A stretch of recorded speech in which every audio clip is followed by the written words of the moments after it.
여러분 안녕하십니까? 새롭게 하소서 김학중 목사입니다. 안녕하세요. 김정아입니다. 성탄절의 기쁜 소식을 전하기 위해서 우리는 주변의 이웃들이나 가족들에게 종종 선물을 전하곤 하는데요. 네. 저희도 성탄 특집으로 오늘 아주 특별한 선물을 준비해봤습니다. 네. 우리가 성탄 축하를 할 때 네. 흥겨운 곡을 빼놓을 수가 없는데 그렇죠. 오늘은요. 우리가 익숙했던 서양의 음악 네. 이건 잠시 좀 멈추시고요. 어깨가 들썩거리는 우리의 정겨운 가락에 맞춰서 흥겨운 캐롤을 준비했습니다. 네. 국악 찬양 사역자 나경화 목사님께서 예수님의 탄생을 축하하며 가야금으로 캐롤을 연주해 주신다고 하는데요. 함께 청해 듣도록 하겠습니다.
와우. 야, 네. 얼쑤. 야, 오늘 TV 보시는 우리 권사님, 집사님들 그냥 어깨가 들썩들썩 막 흥에 그러네요. 겨워서 지금. 네, 맞아요. 너무너무 행복해 하시는 모습이 보이시는데, 귀한 연주 너무 감사하고요. 우리 시청자분들께 성탄 인사 한번 나눠주시죠. 네. 참 감사한 날이고요. 참 영광스러운 날 이렇게 초대해 주셔서 감사드립니다. 국악 찬양 사역자 나경화 목사입니다. 네. 반갑습니다. 네, 야. 아니, 이 출연 섭외를 받으시고 성탄곡을 열심히 또 연습하고 준비하셨을 거 아니에요? 네. 그 가운데 또 하나님과의 깊은 교제가 있으셨을 것 같은데 오늘 어떤 마음으로 또 이렇게 출연을 하시게 되신 건가요? 저는 사랑을 너무 많이 받았어요. 그래서 그 사랑을 받은 것 사랑을 많이 받으신 분들 정말 많으실 텐데 저는 사랑의 빚진 자거든요. 그래서 하나님께 영광을 돌리는 그런 자리에 귀한 자리에 초대를 받았기 때문에 그 선물을 좀 드리고 싶은 마음으로 네, 제가 준비했습니다. 정말 좋은 선물이었습니다. 아니, 감사합니다. 원래 이제 가야금을 네. 연주하시는 분이신데 전공을 하셨잖아요. 네. 그런데 찬양을 부르시는 또 네. 가수기도 하세요. 근데 장르가 조금 우리가 아는 장르하고 다르다고 그래요. 어떤 장르의 찬양을 부르시는 거예요? 저는 제가 부르면은요 모든 찬양이 전통 음악화 됩니다. 그래서 일단 나 장르라는- 목사님이 네. 불렀다 하면 어떤 찬양이든지 이게 전통적인 음악으로 바뀌는군요. 그렇죠. 분명히 원곡은 발라드인데 갑자기 국악이 되는 거죠. 네. 국악 플러스 정통음악이라는 게 정통가요라고 얘기를 드릴 수 네네. 있는데요. 네네네. 저는 트로트를 좋아하고 사랑하는 네. 네. 그런 본인입니다. 네. 아니 근데 좀 궁금해지잖아요. 예. 이쯤 되면 우리 목사님의 찬양을 한번 안 들어볼 수가 없는데 목사님 찬양 직접 만드신 앨범에 수록돼 있는 거. 이번에 나온 앨범이죠. 4년 전에 제가 벌써 4년 됐나요? 발표했는데요. 제가 하나님께 소망을 잃었을 때 네. 소망을 받았거든요, 선물로요. 네. 그리고 눈물을 닦아주신 우리 주님을 찬양하고 싶었어요. 그래서 주님은 나의 노래. 만약에 내일 제가 천국에 가게 된다면 오늘까지 찬양하고 싶어요. 네. 그래서 주님은 나의 노래라는 노래를 발표했고요. 네. 그리고 또 한 곡은 하나님께서 우리에게 주신 가장 큰 축복 중에 하나가 만남의 축복이에요. 네. 그래서 그 만남의 축복을 많은 사람들께 이렇게 고백하고 싶은 그런 마음으로 고마워요, 사랑해요라는 찬양을 발표하게 됐어요. 네. 고마워요. 사랑해요. 어떤 곡 들려주실 건가요? 지금 해야 되나요? 네, 살짝 그래도 좀, 들어야죠. 네, 오늘 궁금해요. 성탄 특집인데. 네. 선물 하나 더 주시죠. 네, 그러면 제가 잘할 수 있도록 도와주셨으면 좋겠습니다. 두 분 한번 바라보시고요. 아, 네. 네, 네, 고마워요, 사랑해요. 네. 인사 나누셨으면 고맙습니다. 좋겠습니다. 네, 사랑합니다. 감사합니다. 고맙습니다. 네. 사랑해요, 당신만을 나를 잊게 해준 사람아, 세월이 가도 잊을 수 없는 그 사랑 알게 해준 당신. 이런 노래예요. 이야. 분명히 가사는 하나님을 높이는 네. 찬양의 가사인데 또 그 곡을 해석하는 거는 약간 전통가요로 네, 네. 하니까 귀에 쏙쏙 들어오는데. 네, 목소리가 또 정말 좋으세요. 아유, 가야금 연주 소리만 좋은 게 아니네요. 네. 아니, 우리 그 남목사님이 어릴 적부터 트로트 신동 소리를 가는 곳마다 들었다고 제가 얘기 들었어요. 네, 맞아요. 저렇게 당당하게. 아니, 사실이거든요. 아니, 보통 이제 물론 트로트를 우리가 워낙 민족적으로 좋아할 수밖에 없는 네. 환경인데 그래도 여러 장르 중에 언제 어떤 계기로 어릴 적에 그러게요. 트로트를 좋아하게 됐을까 궁금한데요. 어머니가요, 네. 참 시집살이를 많이 하셨어요. 아, 그 우울하고 외로운 마음을요, 달래야 되잖아요. 네. 음악으로 이렇게 마음을 좀 달래셨던 것 같아요. 저희 집안에 곳곳에 스피커가 설치돼 있었어요. 네. 그러면 제가 눈을 딱 뜨기 전에 나오는 음악이 바다가 육지라면 이런 노래가 계속 나오는 거예요. 이거 가수가 문주란이라고 얘기해도 되나요? 조미미 노래, 나훈아 노래, 이미자 노래 그런 노래 매일같이 듣고 자랐어요. 그러다 보니까 저절로 저는 가요 백년사가 돼버렸어요. 어릴 그래서 적부터. 어렸을 때부터. 그래서 그 노래를 모든 예술은요, 모방에서부터 시작이 되잖아요. 그렇죠. 그렇죠. 그 노래를 들으면서 흉내를 내기 시작했는데 그게 바로 제게 된 거예요. 그러면서 6살 때부터 꿈이 가수였거든요. 아, 나도 이런 노래를 부르면 텔레비에 나오겠지? 그리고 텔레비전에서 나오면 사람들이 박수 쳐주겠지? 그런 환상 속에 늘 있었어요. 네.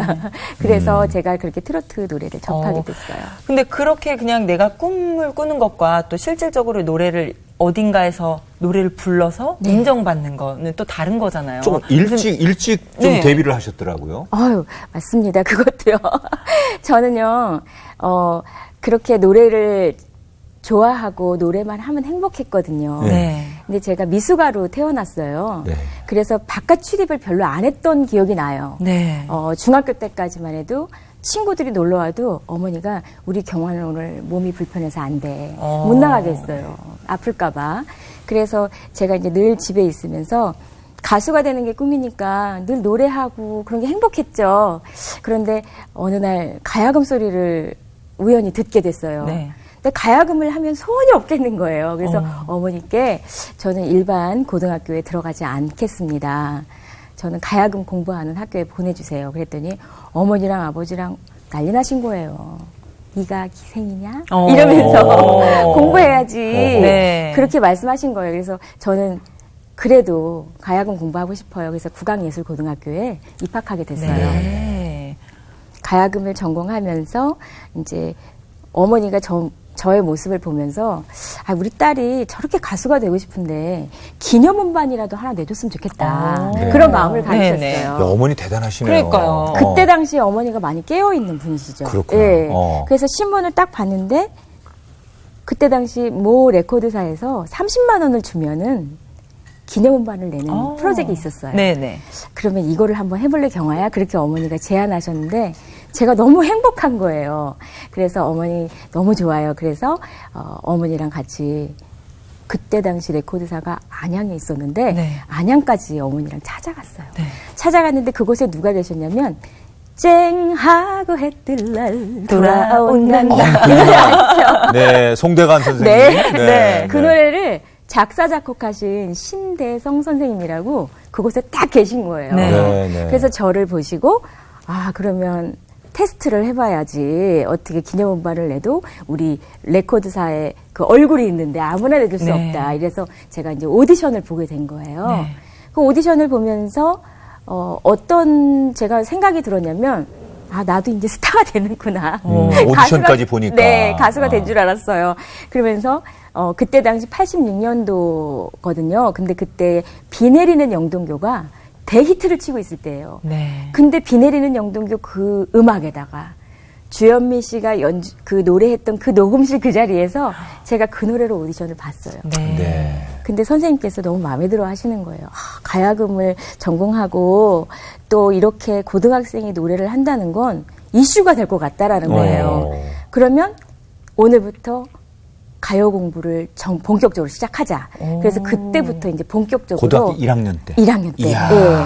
화제가 되죠. 그러면. 그래서 제가 그 첫 데뷔 앨범을 이렇게 준비를 해봤습니다. 이야, 네. 정말 귀엽고 깜찍한 지금. 예. 네. 여고생이 부른 네. 쨍 해뜰날 메들리예요. 네, 그래서 쨍 메들린 거예요. 쨍하고 해뜰날의 작사 작곡하신 쨍 메들리. 그때는 분이. 안경을 꼈네요. 제가요, 사실은 사실은 눈이 굉장히 안 좋거든요. 네. 그래서 시각장애인이에요. 그래서 네. 왼쪽 눈이 시력이 없어요. 그래서 그렇군요. 네, 안경을 늘 아기 때부터 그렇게 그랬군요. 예, 네. 아주 아기 때부터 안경을 쓴 모습이 다 사진에 있어요. 아하. 아니 근데 이렇게 데뷔를 하셨어요. 어린 네. 나이에. 네. 근데 그 가수의 길이라는 게 사실 평단치만은 않잖아요. 쉽지 않은 길인데 특히 어렸을 때 이렇게 가수 활동을 하다 보면 좀 힘든 일도 많았을 것 같거든요. 데뷔를 해서요, 상처가 좀 많았어요. 왜 그랬냐면 제가 이렇게 예쁜 얼굴이 아니었거든요.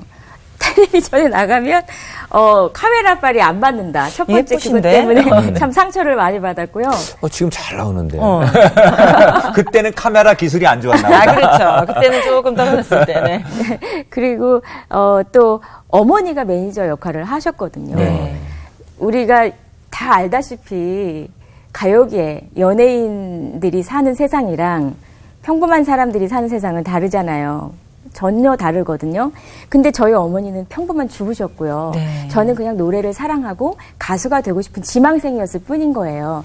그래서 레코드사에서 이렇게 스카웃이 되어서 음반을 내고 했지만 회사에서 바라는 거는 그만큼 상품 가치가 되어지면 좀 이렇게 수익이 올라야 되는데 전 특수학교 다니면서 가야금을 전공하고 있고 어머니 아버지 완고하시고 그러니까 밤무대 가서 노래하거나 행사장에 가서 이것저것 다니면서 행사를 할 수가 없는 거예요. 그 회사에 도움이 되는 사람이 아닌 거죠.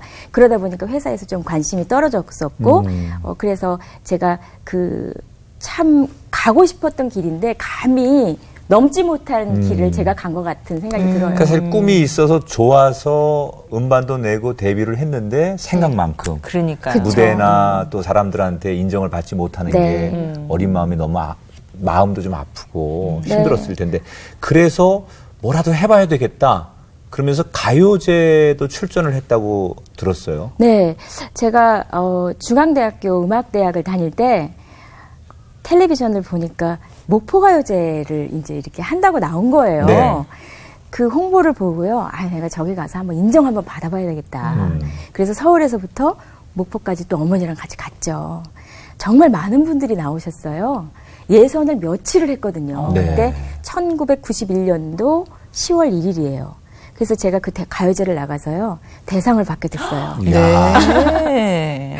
가요제에서 대상을 타셨군요. 네, 가요제에서 대상을 받았습니다. 네네. 아니 근데 그렇게 해서 그러면은 탄탄대로가 열릴 것 같이 대상을 탔으니까 무언가 될 것 같았는데 그 뒤로는 그럼 어떻게 됐나요? 텔레비전에 나오면은 왜 가요제 대상을 받은 사람은 본격적으로 이렇게 가수 활동을 할 것처럼 그렇게 나오잖아요. 네. 이게 무슨 뜻인지 저는 아무에게도 프로포즈가 오질 않는 거예요. 저는 그냥 너무 실망했어요, 사실은. 아니, 이거 뭐 어떻게 보면 좀 금방 가요제 대상을 탔기 때문에 여기저기 섭외도 많이 들어올 줄 알았는데 그렇지 않았나 보죠. 그렇지 않았죠. 그리고 오히려 회사에서 이렇게 밀어줄 때, 그러니까 흔히 말하면 홍보해주고 이럴 때는 제가 가요 무대, 그때 당시 주택복권이 있었어요. 네. 돌려서 이렇게 화살 쏘면 네. 되는 거. 서른도 선생님, 문희옥 씨, 뭐 여러 유명한 가수들하고 틈에 껴서 많은 방송을 했어요. 그러니까 뭐 신인이라서 나타나진 않았지만 제 나름대로는 활동을 했었거든요. 그런데 가요제 대상을 받았으니 제가 얼마나 들떴겠어요. 그렇죠. 이제는 됐구나. 대상인데. 네. 그랬는데 프로포즈가 안 오더라고요. 그때도 참 낙심해서 자존감이 점점 떨어지더라고요. 그러게요. 이렇게 어떻게 보면 내 꿈이 좌절되는 순간을 겪으셨잖아요. 네. 근데 그러다 보면은 뭔가 내가 정말 여기가 아닌가? 차라리 내가 다른 일을 하거나 결혼을 해서 그냥 편안하게 안주한 삶을 살고 싶다라는 생각을, 여자들이라면 좀 그런 생각을 하기 마련인데 어떠셨어요? 제가 그 생각을 했어요. 그래서 대학교를 졸업하고요. 가수도 안 되고 연주 생활을 하긴 뭘 해. 그러면서 좋아하는 사람이 생겼거든요. 네. 그래서 제가 일찍 대학을 졸업하자마자 결혼을 선택을 한 거예요. 네. 결혼을 선택했는데 결혼하자마자 이제 예쁜 딸이 출산을 했어요. 네. 예쁜 딸이 출산을 하고 아름다운 가정, 그리고 남편이 저만을 이렇게 도와줄 줄 알고 그렇게 했던 결혼이 이제 환상이 깨지기 시작한 거예요. 사업을 크게 했어요. 사업을 크게 했는데 그 사업이 부도가 나면서 또 제 명의를 빌려줘서 다른 분이 사업도 하고, 정말 꿈이 큰 것 같았어요. 제가 지금 생각해보면 참 꿈이 야무졌던 것 같아요.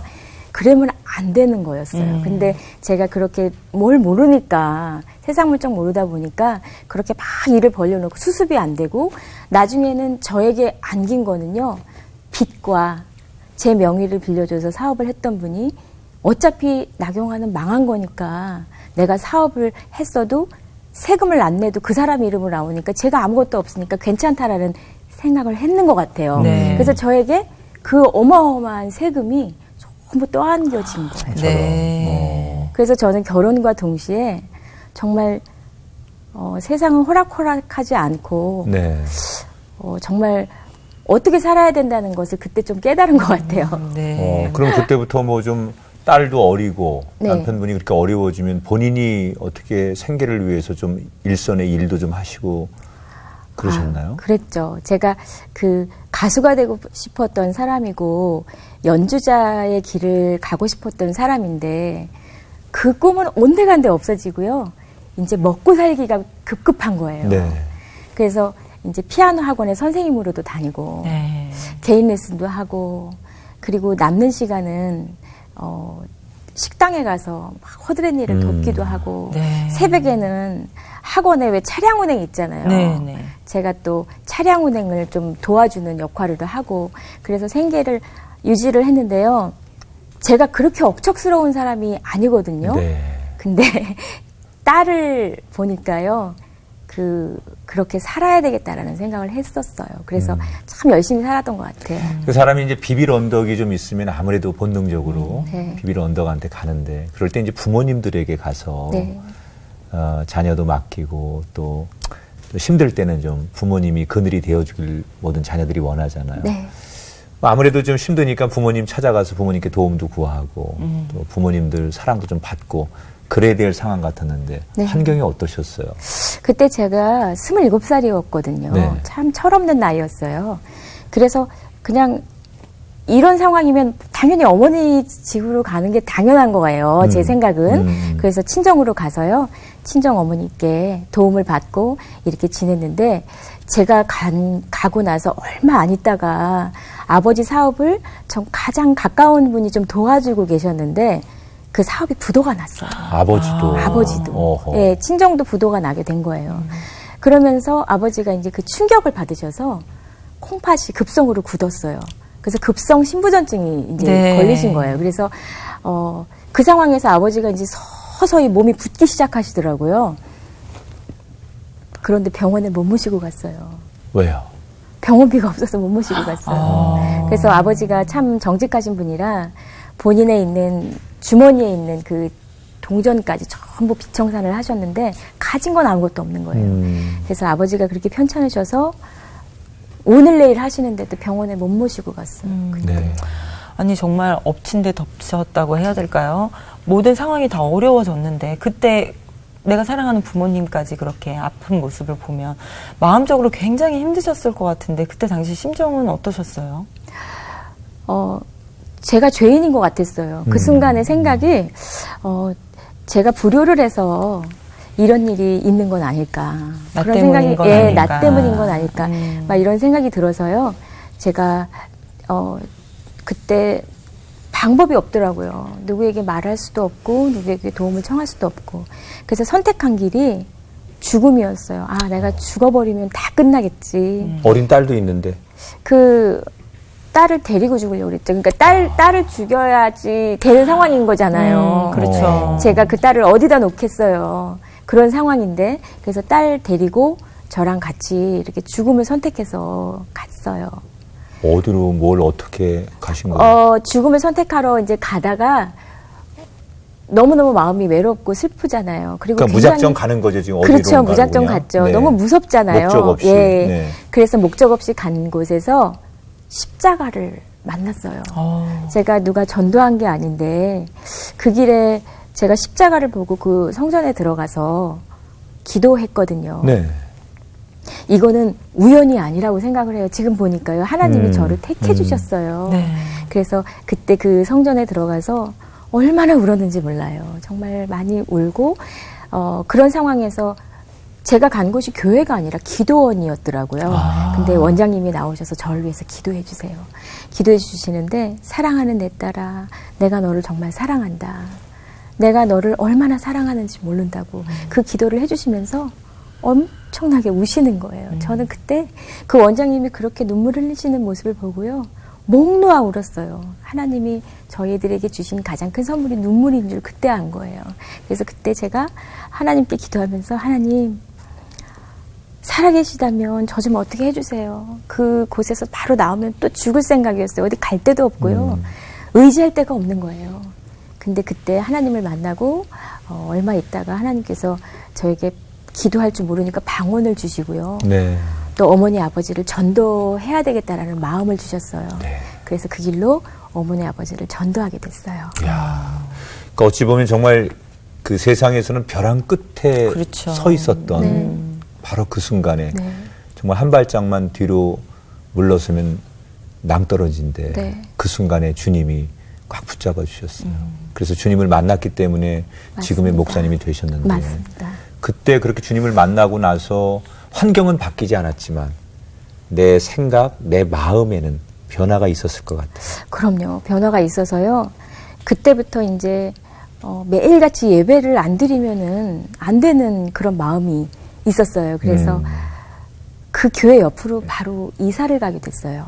조그만 네. 보금자리를 또 하나님이 주셔서 작은 집에 이제 이사를 가게 됐어요. 어머니, 아버지, 병든 아버지, 그리고 어린 딸. 그렇게 이사를 가게 돼서요. 이제 예배를 드리는데, 그곳에서, 제가 하나님 앞에 기도하는데, 이렇게 목사님들이 기도원은 계속해서 이렇게 말씀을 전하시잖아요. 네. 말씀이 어쩌면 다 그렇게 저를 두고 하시는 말씀인지, 두려워 말라, 놀라지 말라, 나는 너의 하나님이니라. 내 귀에 들린 대로 내가 너에게 행하리라. 그런 말씀을 드리고요. 또 찬양마다 벌레만 또 못한 내가 용서받을 수 있어요, 하나님. 저를 좀 살려주세요, 하나님. 살아계신 주라고 하시면 하나님 저 살려주세요. 그리고 아버지 좀 살려주세요, 아버지. 그러면서 제 마음가짐이 이젠 주님을 오로지 의지하는 자로 바뀌게 된 거예요. 네. 정말 그 예배하면서 어떻게 보면 네. 가장 간절히 기도했던 게 아버지의 건강이 아니었을까 그렇죠. 싶은데요. 네. 기도 응답을 받으셨다고 들었어요. 그때 무슨 네. 일이 있으셨나 봐요. 제가 그렇게 이제 기도하면서 어머니는 남편을 살려달라고 기도했고 저는 아버지를 살려달라고 하나님 살려주시면 하나님 시키는 대로 다 안다고 그랬어요. 네. 너무 갈급하니까 그랬는데 그런 기도를 하고 어느 순간 나오는데 저희 이야기를 이제 들으신 분이 계신 거예요.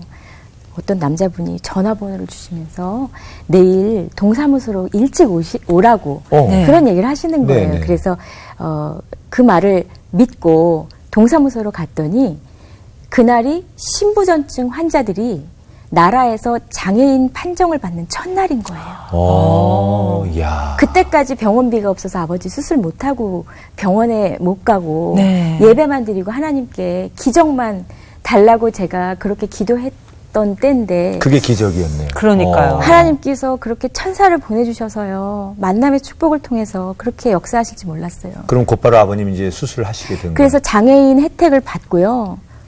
나라에서 지원을 받게 됐어요. 네. 그래서 아버지가 수술을 하시면서 이제 생명 연장을 하게 되신 거예요. 복막투석 수술을 하셨어요. 그렇군요. 네. 정말 자녀로서는 또는 아내로서 정말 병원에 갈 돈이 없어서 병원 못 모시고 가는 그 한을 풀 수 있도록 네. 그런 또 기회를 주셨는데 네.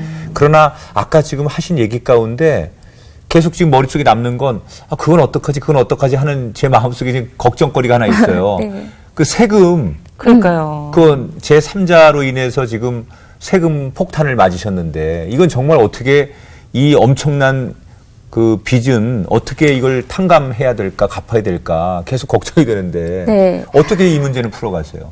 그때 이제 그 문제는 별개 두 번째 기도 제목인 거예요. 네. 목숨이 이렇게 우선이죠. 우선이었으니까 아버지 살려달라고 했고 그게 이제 해결이 되니까 이제 세금에 대한 걱정거리가 밀려오는 거예요. 네. 이제 그때부터 세금을 놓고 기도했어요. 하나님, 아버지를 살려주신 하나님, 저에게 지혜를 좀 주세요. 제가 어떻게 해야 되겠습니까? 그러면서 기도를 정말 2년을 넘게 한 것 같아요. 그 세금 때문에. 기도하면 바로 응답받을 것 같지만 응답해 주시는 하나님이시기 때문에 응답 받을 때까지 기도해야 되더라고요. 네. 그래서 2년을 꼬박 세금을 놓고 기도를 했어요. 그런데 하나님께서 지혜를 주시는데 낱낱이 그 억울한 사연을 글씨로 써서 탄원서를 써서 세무서에다가 편지를 해서 보내라고 그런 음성을 들었어요, 제가요. 네. 그래서 하나님 알겠습니다. 그러면서 잘 써서 어머니랑 상의해가면서 그렇게 써서 세무서에 보냈는데요. 저는 그런 억울한 누명을 쓰면은 그냥 당하는 줄 알았는데 그런 편지들이 굉장히 많이 온대요. 근데 그 중에서 그 많은 편지 중에서 어떻게 제 편지가 이렇게 뽑힐 수가 있을까요? 그래서 그 제 편지가 읽혀진 거예요.